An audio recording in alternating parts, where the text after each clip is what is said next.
नमस्कार, मैं वन शर्मा हूं और स्वागत है आपका खबर एक्सपर्ट के कार्यक्रम इनसे ही मिलिए में। कहते हैं कि भारत प्रतिभाओं का देश है और प्रतिभा किसी पहचान की मोहताज नहीं होती। लेकिन आज हमारे साथ एक ऐसी प्रतिभा है जो बचपन से ही उनके अंदर एक ऐसी विलक्षण प्रतिभा जागृत हुई है जिसमें वो देश और दुनिया में नाम करने का उनका वो जज्बा है। और हमारे साथ इस समय ईशान देव हैं, उनसे हम जानकारी लेंगे क्या कुछ उनकी प्रतिभा है और आगे की जो प्रतिभा की जानकारी है वो खुद आपको देंगे। सबसे पहले ईशान, बहुत बहुत स्वागत है खबर एक्सपर्ट में आपका।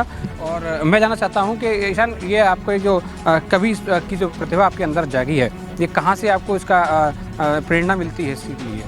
देखिए, जब मैं आज से लगभग 2-3 साल पहले की बात है, जब मेरे पापा शुरू से ही कवि सम्मेलनों में जाने के सुनने के शौकीन थे, तो वो मुझे अपने साथ लेकर जाया करते थे। तो सूर सदन में, आगरा में और तमाम जगह पे मैं अपने पिताजी के साथ गया। मैंने कवि सम्मेलन में पीछे बैठ के कवियों को सुना, तो मुझे अंदर से ही लगा कि मुझे भी कविता लिखनी चाहिए और साहित्य में कुछ कर कर दिखाना चाहिए। वहीं से मुझे इसकी प्रेरणा मिली। ये तो चलिए एक साहित्य की बात है, लेकिन साहित्य में आपका भविष्य क्या देखते हैं आप? क्योंकि सिर्फ साहित्य के काम करने से आप जीवन यापन नहीं होता, तो आप भविष्य को कैसे देखते हैं साहित्य के अंदर?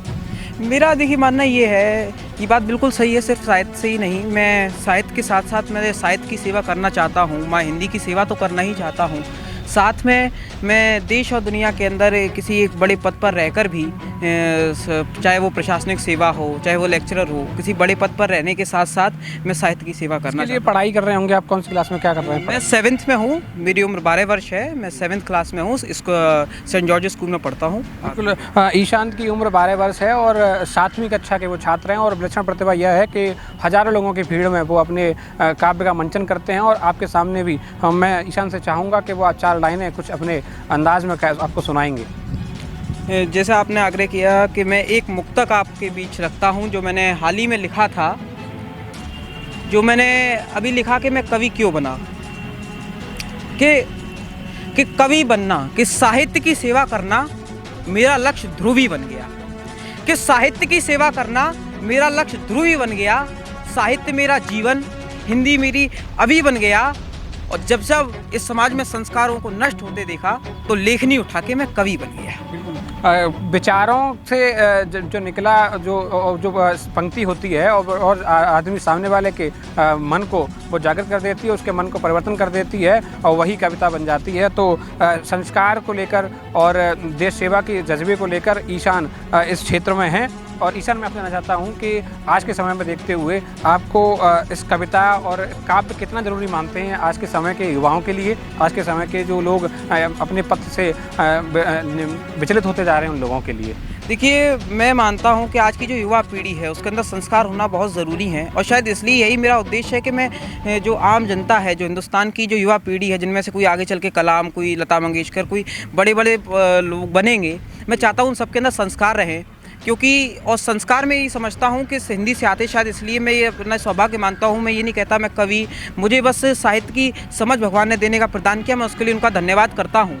हिंदी की मैं सेवा करना चाहता हूँ और हिंदी से ही संस्कार आ सकते हैं। मेरी कहीं 2 पंक्तियाँ हैं कि अंग्रेज़ी दौलत दे सकती है, शोहरत दे सकती है, तुम्हारी हर अभिलाषा पूरी कर सकती है।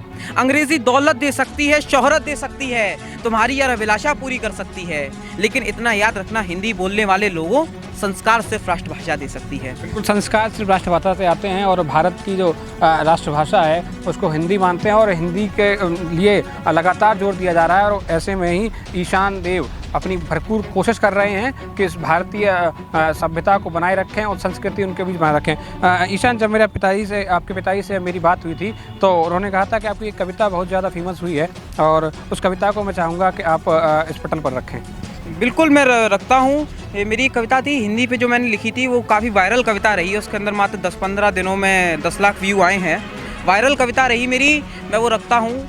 उस कविता की भूमिका में मैंने 2 पंक्तियाँ भी सुनाई थी हिंदी पे। मैं ज़्यादा बड़ी भूमिका ना बनाते हुए कविता आप लोगों को सुनाता हूँ। कविता का विषय वही है, संस्कार, संस्कृति, सभ्यता। क्योंकि वो अपना खाए कि मैं उसे मार कर खाऊं, ये विकृति है। वो अपना खाए, मैं अपना खाऊं, ये प्रकृति है। लेकिन वो खा सके इसकी चिंता करके मैं खाऊं, ये संस्कृति है, ये संस्कार है, ये भारतीय संस्कृति है। वहीं से मैंने एक कविता बनाई है। प्रारंभ करता हूँ कि जो देश सुने की चिड़िया था, हम उस देश के वासी हैं। जो देश सुने की चिड़िया था, हम उस देश के वासी हैं। शांति हमारी आदत है, हम युद्धों के भी आदी हैं। ताली बजवाना या मंच पे जमना मेरा उद्देश्य नहीं। एक छोटी सी कविता है, कोई बहुत बड़ा उपदेश नहीं। ना चीन की बुराई, ना पाकिस्तान की नामूसी है, ना श्रृंगार, ना हास्य, ना किसी नेता की चापलूसी है। मैं घर घर में राष्ट्रभाषा की दुख भरी दास्तान सुनाने आया हूँ। जगो हिंदी भाषी लोगों, मैं तुम्हें जगाने आया हूँ। जगो हिंदी भाषी लोगों, मैं तुम्हें जगाने आया हूँ। और पहला बंद इस कविता का, हिंदी क्या कहती होगी सवा अरब की आबादी से। कि एक सवाल मैं पूछती हूँ, भारत की जनता जवाब दे। एक सवाल मैं पूछती हूँ, भारत की जनता जवाब दे। तुमने मेरा कत्ल किया, इस बात का हिसाब दे। मैं राष्ट्रभाषा हिंदी हूँ, घर में बोली जाती थी। मैं सर्वश्रेष्ठ संपूर्ण आर्यावर्त में पूजी जाती थी। अब कभी भी बिक जाते हैं लाख या करोड़ में। हिंदी को सब भूल गए आधुनिकता की होड़ में। आज़ादी से पहले मुझको अंग्रेजों ने नष्ट किया, आज़ादी के बाद मुझको अपनों ने ही कष्ट दिया। देखो तुम्हारे नए भारत में चारों ओर अंधियारा है। ये तमाम तरीके के वायरस, ये दंगे, ये सब इसलिए हो रहा है क्योंकि हम अपने संस्कारों को, हम अपने आदर्शों को भूल गए। कि देखो तुम्हारे नए भारत में चारों ओर अंधियारा है। हिंदी चीख चीख के कहती पूरा हिंदीभाषी समाज मेरा हत्यारा है। मैं घर घर में राष्ट्रभाषा के प्रति न्याय की गुहार लगाने आया हूँ। जगो हिंदी भाषी लोगों, मैं तुम्हें जगाने आया हूँ। जगो हिंदी भाषी लोगों, मैं तुम्हें जगाने आया हूँ। दूसरा बंद इस कविता का, कि क्या बनाने चले थे, क्या बनाने चले थे, क्या बना के छोड़ दिया। इस देश के स्वतंत्रता सेनानियों का, जब उन्होंने देश की आज़ादी के लिए लड़ाई लड़ी, जब स्वतंत्रता संग्राम हुआ, उनका ये सपना नहीं था कि आज ऐसी भारत की संसद में माइक्रोफोन तोड़ने की अनुशासनहीन घटनाएं आती हैं। 135 करोड़ लोग, जो 545 लोग लोकसभा में भेजते हैं, वहाँ अगर माइक्रोफोन तोड़ने की या धक्का मुक्की की अनुशासनहीन घटनाएं सामने आती हैं, तब एक कवि क्या कहता है, पंक्तियाँ निवेदित करता हूँ कि क्या बनाने चले थे, क्या बना के छोड़ दिया। भारत देश को तुमने आखिर किस दिशा में मोड़ दिया। जिधर देखो चारों दिशाओं में अंधकार है। संसद भी अब लगती है अपने करने वालों का दरबार है। पैसा कमाने के चक्कर में हर आदमी अंधरा होकर खड़ा हुआ है।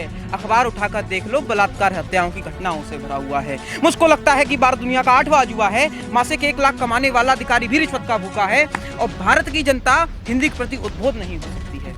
मैं यकीन मानिए, मैंने अपनी अभी तक जो भी लिखा है, हालांकि अभी कुछ बहुत खास मैं अभी साहित्य में नहीं कर पाया हूँ, लेकिन जितना भी लिखा है उसका सर्वश्रेष्ठ 2 पंक्तियाँ, कि भारत की जनता हिंदी के प्रति उद्बोध नहीं हो सकती है।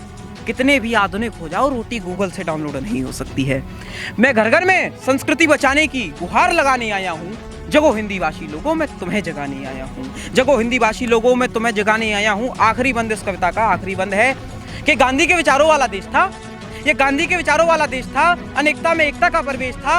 अंग्रेजियत भारत से जानी चाहिए, ये तो गांधी का भी नारा था। तब भी भारत की जनता ने इसको क्यों नहीं स्वीकारा था। आज अपनी झोली भरने में हर कोई अविरत है। आज अपनी झोली भरने में हर कोई अविरत है। जो संस्कृतियों का देश था, वहाँ चारों ओर नफरत है। हमने किताबों में पढ़ा था, साहित्य समाज का दर्पण है। दुनिया जीतने का एक कमाल का करपड़ है। मैं कहता हूँ अंग्रेजी भाषा नहीं बीमारी है। मैं कहता हूँ अंग्रेजी भाषा नहीं बीमारी है। तुम ही बताओ, अपनी संस्कृति भूलकर आधुनिक होना आखिर कैसी होशियारी है। सोचो स्वर्ग से क्या सोचते होंगे पंत प्रसाद निराला। गांधी के सपनों का तुमने कैसा राष्ट्र बना डाला। क्या तुम खुद संतुष्ट हो इस भारत से? मुझको इतना बतला दो, मुझको मेरा जैसा तैसा नागरिक भारत ही लौटा दो। मैं घर घर में हिंदी के प्रति न्याय की गुहार लगाने आया हूँ। जगो हिंदी भाषी लोगों, मैं तुम्हें जगाने आया हूँ। जगो हिंदी भाषियों, मैं तुम्हें जगाने आया हूँ। और इसी जागृति भाव को लेकर ईशान देव लगातार साहित्य के क्षेत्र में अपनी पहचान बनाए हुए हैं। अगली बार फिर होगी किसी खास शख्स से मुलाकात, तब तक के लिए नमस्कार। क्या आपका बिजनेस नहीं चल रहा? क्या आपके पास कोई ग्राहक नहीं आ रहा? तो घबराइए मत। टोमिंडर ऐप आपको रोजगार की 100% गारंटी देता है, साथ ही सर्विस भी, वो भी घर बैठे। अगर आप किसी प्रकार के सर्विसमैन हैं, जैसे electrician, plumber, carpenter, fridge repairer, AC repairer, washing machine repairer, mechanic वगैरह, तो आप टोमिंडर ऐप में सर्विस प्रोवाइडर में रजिस्टर हो जाइए और उसके बाद आप भी पैसा कमाइए, वो भी हर बुकिंग पर। तो डाउनलोड कीजिए अभी टोमिंडर ऐप। साथ ही अगर किसी व्यक्ति को किसी भी प्रकार की सर्विसेज की आवश्यकता हो तो यूज एज कस्टमर में लॉगिन कीजिए और घर बैठे पाएं हर प्रकार की सर्विसेज। तो सही है ना, टोमिंडर रोजगार भी और सेवा भी। तो देर किस बात की, अभी डाउनलोड कीजिए टोमिंडर ऐप।